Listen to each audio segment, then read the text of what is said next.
Guys, ganda ng lugar dito guys. Ngayon napunta natin na Argela tuloy tayo guys. Ngayong umaga tingnan guys oh. Yan sila guys oh.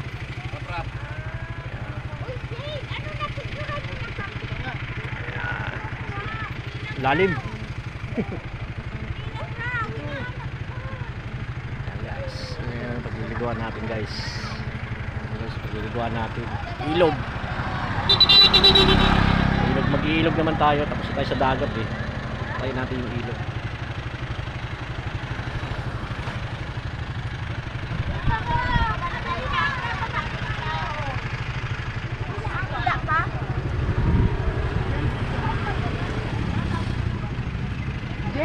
Picture daw. Pagliliguan natin guys.